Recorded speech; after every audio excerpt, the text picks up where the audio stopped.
Alright then, so I'd like to make it so that whenever we click on one of these jobs, it then redirects us to the URL for that job, and it's going to be /jobs/ the ID of that particular job. So then we can see eventually the details of that job in the job details component.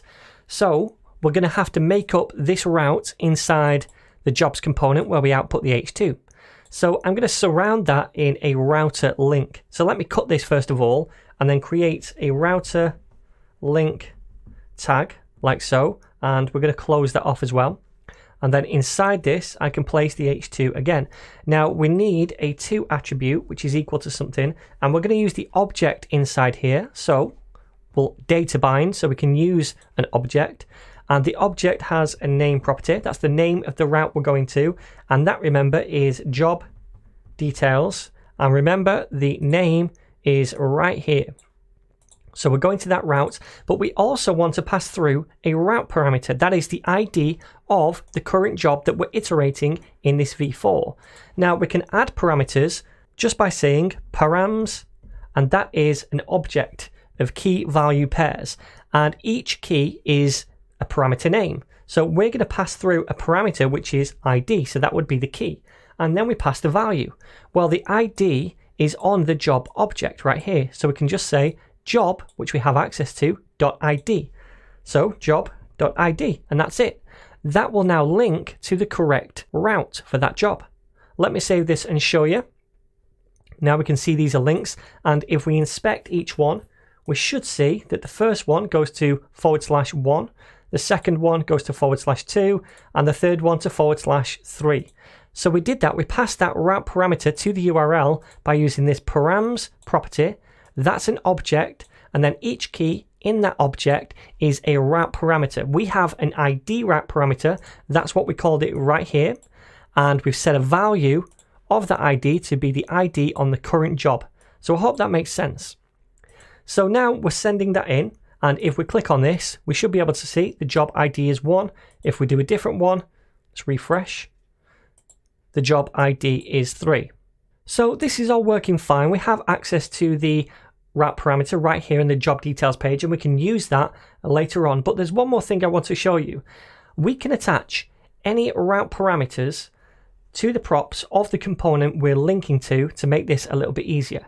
So for example, the route parameter that we send in here, the ID, I can accept as a prop inside job details, which is where we're linking to. So I could just say props, and then inside here we want to accept the ID prop. So this won't work straight out of the box like this. We have to do one more thing, and that is inside this route for this component, we just add on a final props property and set that equal to true. And that means we can accept any route parameters as props. And what this will do is when we link to a specific component, in our case the job details component, and we pass through a parameter, Vue will attach that parameter as a prop to that job details component. So now we can accept it as a prop, and we don't need to do this anymore to get the ID. So we could comment that out because we're now just accepting the parameter, the route parameter, as a prop.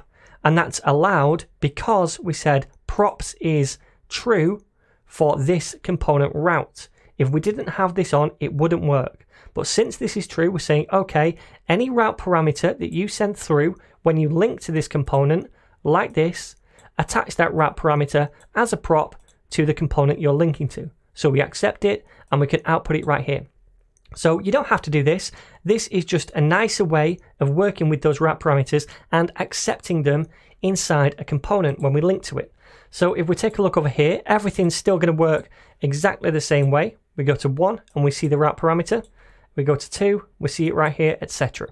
So we'll probably see more of this kind of pattern in the future as well as we make more projects.